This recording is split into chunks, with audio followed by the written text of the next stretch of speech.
This happened when I was on my way to my grandmother's house.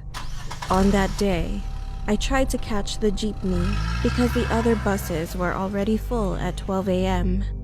I finally found a jeepney, and there were only a few people inside. There was a driver, a money collector who was hanging onto the outside of the vehicle, 2 girls, a few guys, and an old woman. We were on the road when we passed by a mental hospital. Then a lady with a hospital gown on was standing there, pointing her finger out, which meant she wanted a ride. She was bald and her face was pale white. The jeepney stopped next to her, and the inside of the car went silent. The streets were covered in fog and darkness, and the light of the jeepney was the only light source. At the time, I was texting my grandma and said that I was going to be late while glancing at the lady.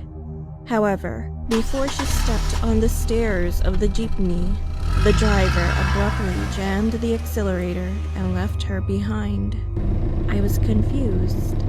It seemed like everyone was too. When we looked over at the driver, he seemed to be so scared, but we didn't know the reason why. I asked him why he left the lady behind, and he replied with a trembling voice. He said, "She's not just a lady, ma'am."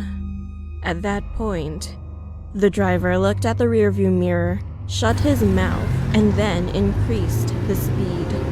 When I followed his eyes towards the mirror, I saw it. The lady was running towards the jeepney with a weird pose and an abnormal speed. She was so fast that I couldn't see her face clearly, but her dress was visible. It was covered with blood.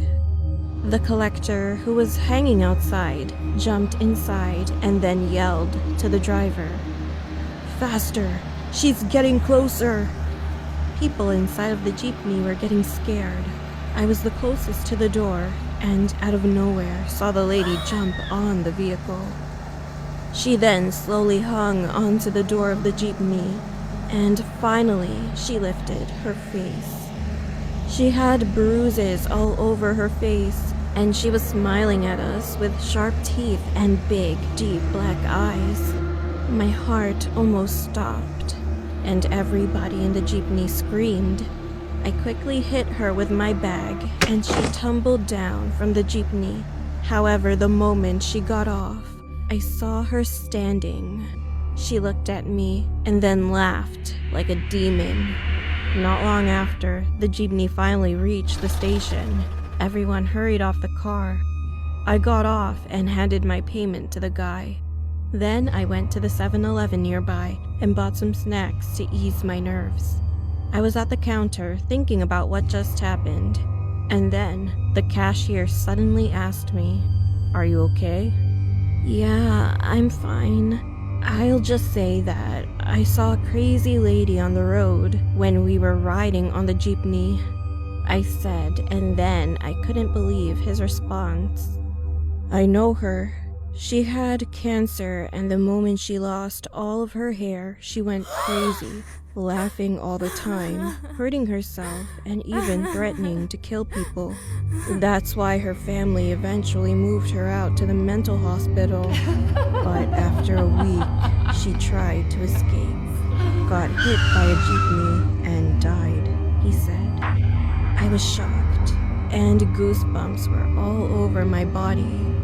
I asked the cashier if he still remembered the plate number of the jeepney.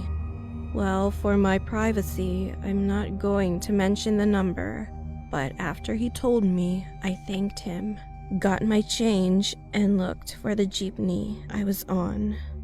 The moment I found the jeepney again, I froze.